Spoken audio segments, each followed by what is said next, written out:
अथैकादशोऽध्यायः।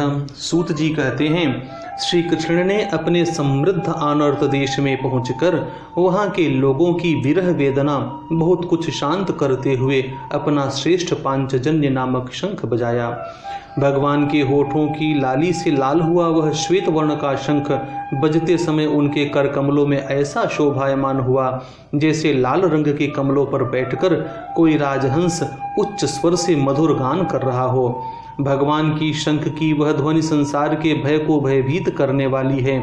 उसे सुनकर सारी प्रजा अपने स्वामी श्री कृष्ण के दर्शन की लालसा से नगर के बाहर निकल आई। भगवान श्री कृष्ण आत्मा राम हैं, वे अपने आत्मलाभ से ही सदा सर्वदा पूर्ण काम हैं। फिर भी जैसे लोग बड़े आदर से भगवान सूर्य को भी दीपदान करते हैं, वैसे ही अनेक प्रकार की भेंटों से प्रजा ने श्री कृष्ण का स्वागत किया। सबके मुख कमल प्रेम से खिल उठे। वे हर्ष गदगद वाणी से सबके सुहृद और संरक्षक भगवान श्री कृष्ण की ठीक वैसे ही स्तुति करने लगे जैसे बालक अपने पिता से अपनी तोतली बोली में करते रहते हैं।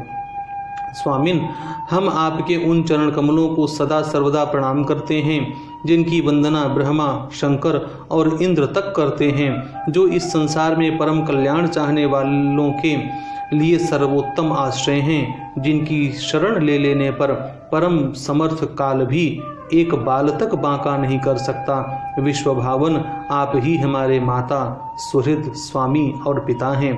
आप ही हमारे सद्गुरु और परम आराध्य देव हैं। आपके चरणों की सेवा से हम कृतार्थ हो रहे हैं। आप ही हमारा कल्याण करें। आहा, हम आपको पाकर सनाथ हो गए, क्योंकि आपके सर्व सौंदर्य सार अनुपम रूप का हम दर्शन करते रहते हैं। कितना सुंदर मुख है, प्रेम पूर्ण मुस्कान से स्निग्ध चितवन।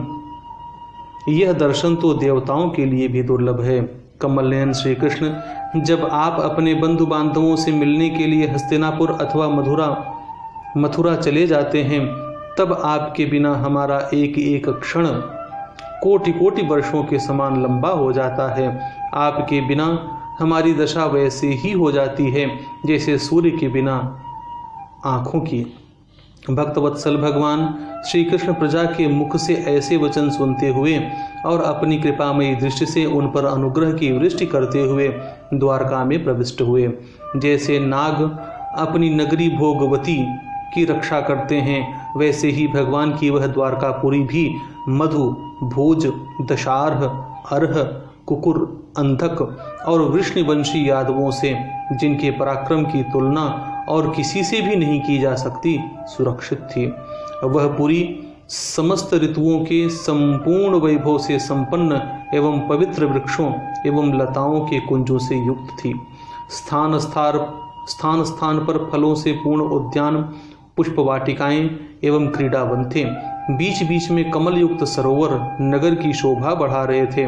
नगर के फाटकों, महल के दरवाजों और सड़कों पर भगवान के स्वागतार्थ बंधनवारें लगाई गई थीं।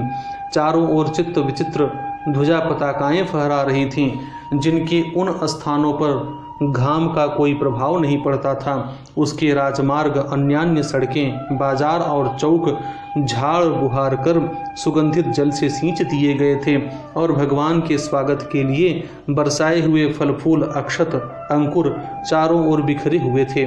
घरों के प्रत्येक द्वार पर दही, अक्षत, फल, ईंख, जल से भरे हुए कलश, उपहार की वस्तुएं और धूप दीप आदि सजा दिए गए थे।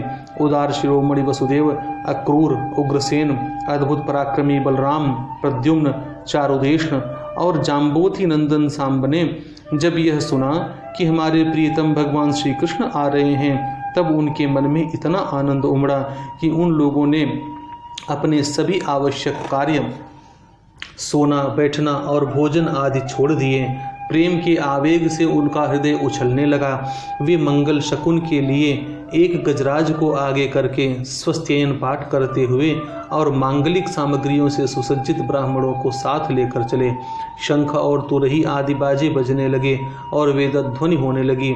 वे सब हर्षित होकर रथों पर सवार हुए और बड़ी आदर बुद्धि से भगवान की आगवानी करने लगे। साथ ही भगवान श्री कृष्ण के दर्शन के लिए उत्सुक सैकड़ों श्रेष्ठ वरांगनाएं जिनके मुख कपोलों पर चमचमाते हुए कुंडलों की कांति पड़ने से बड़े सुंदर दिखते थे, पालकियों पर चढ़कर भगवान की आगवानी के लिए चली। बहुत से नट, नाचने वाले, गाने वाले, विरध बखानने वाले, सूत, मागध और बंदीजन भगवान श्री कृष्ण के अद्भुत चरित्रों का गायन करते हुए चले। भगवान श्री कृष्ण ने बंधु बांधवों, नागरिकों और सेवकों से उनकी योग्यता के अनुसार अलग अलग मिलकर सबका सम्मान किया। किसी को सिर झुकाकर प्रणाम किया, किसी को वाणी से अभिवादन किया, किसी को हृदय से लगाया, किसी से हाथ मिलाया, किसी की ओर देखकर मुस्कुरा भर दिया और किसी को केवल प्रेम भरी दृष्टि से देख लिया। जिसकी जो इच्छा थी उसे वही वरदान दिया। इस प्रकार चांडाल पर्यंत सबको संतुष्ट करके गुरुजन, सपत्नीक ब्राह्मण और वृद्धों का तथा दूसरे लोगों का भी आशीर्वाद ग्रहण करते एवं बंदीजनों से विरोधावली सुनते हुए सबके साथ भगवान श्री कृष्ण ने नगर में प्रवेश किया। शौनक जी, जिस समय भगवान राजमार्ग से जा रहे थे उस समय द्वारका की कुल कामिनियां भगवान के दर्शन को ही परमानंद मानकर अपनी अपनी अटारियों पर चढ़ गईं। भगवान का वक्षस्थल मूर्तिमान सौंदर्य लक्ष्मी का निवास स्थान है। उनका मुखारविंद नेत्रों के द्वारा पान करने के लिए सौंदर्य सुधा से भरा हुआ पात्र है।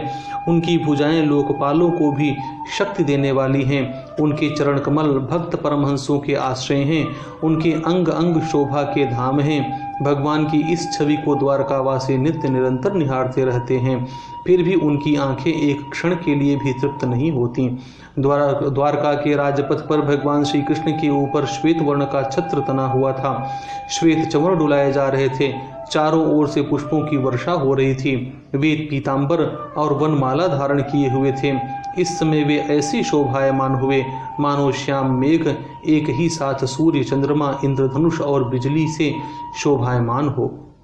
भगवान सबसे पहले अपने माता पिता के महल में गए। वहां उन्होंने बड़े आनंद से देवकी आदि सातों माताओं को चरणों पर सिर रखकर प्रणाम किया और माताओं ने उन्हें अपने हृदय से लगाकर गोद में बैठा लिया। स्नेह के कारण उनके स्तनों से दूध की धारा बहने लगी। उनका हृदय हर्ष से विह्वल हो गया और वे आनंद के आंसुओं से उनका अभिषेक करने लगी। माताओं से आज्ञा लेकर वे अपने समस्त भोग सामग्रियों से संपन्न सर्वश्रेष्ठ भवन में गए। उसमें 16,000 पत्नियों के अलग अलग महल थे। अपने प्राणनाथ भगवान श्री कृष्ण को बहुत दिन बाहर रहने के बाद घर आया देखकर रानियों के हृदय में बड़ा आनंद हुआ। उन्हें अपने निकट देखकर वे एकाएक ध्यान छोड़कर उठ खड़ी हुई। उन्होंने केवल आसन को ही नहीं बल्कि उन नियमों को भी त्याग दिया जिन्हें उन्होंने पति के प्रवासी होने पर ग्रहण किया था। उस समय उनके मुख और नेत्रों में लज्जा छा गई। भगवान के प्रति उनका भाव बड़ा ही गंभीर था। उन्होंने पहले मन ही मन, फिर नेत्रों के द्वारा और तत्पश्चात पुत्रों के बहाने शरीर से उनका आलिंगन किया।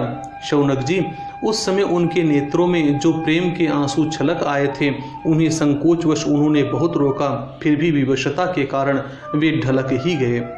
यद्यपि भगवान श्री कृष्ण एकांत में सर्वथा ही उनके पास रहते थे, तथापि उनके चरण कमल उन्हें पद पद पर नए नए जान पड़ते। भला स्वभाव से ही चंचल लक्ष्मी, जिन्हें एक क्षण के लिए भी कभी नहीं छोड़ती, उनकी सन्निधि से किस स्त्री की तृप्ति हो सकती है। जैसे वायु बांसों के संघर्ष से दावानल पैदा करके उन्हें जला देता है, वैसे ही पृथ्वी के भारभूत शक्तिशाली राजाओं में परस्पर फूट डालकर बिना शस्त्र ग्रहण किए ही भगवान श्री कृष्ण ने उन्हें कई अक्षौणी सेना सहित एक दूसरे से मरवा डाला और उसके बाद आप भी उपराम हो गए। साक्षात परमेश्वर ही अपनी लीला से इस मनुष्य लोक में अवतीर्ण हुए थे और सहस्रों रमणी रत्नों में रहकर उन्होंने साधारण मनुष्य की तरह क्रीड़ा की।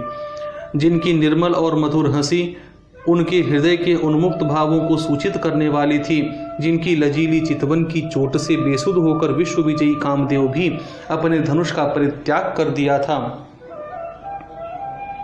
वे कमनीय कामनियां अपने काम विलासों से जिनके मन में तनिक भी क्षोभ नहीं पैदा कर सकी, उन असंग भगवान श्री कृष्ण को संसार के लोग अपने ही समान कर्म करते देखकर आसक्त मनुष्य समझते हैं। यह उनकी मूर्खता है। यही तो भगवान की भगवत्ता है कि वे प्रकृति में स्थित होकर भी उसके गुणों से कभी लिप्त नहीं होते।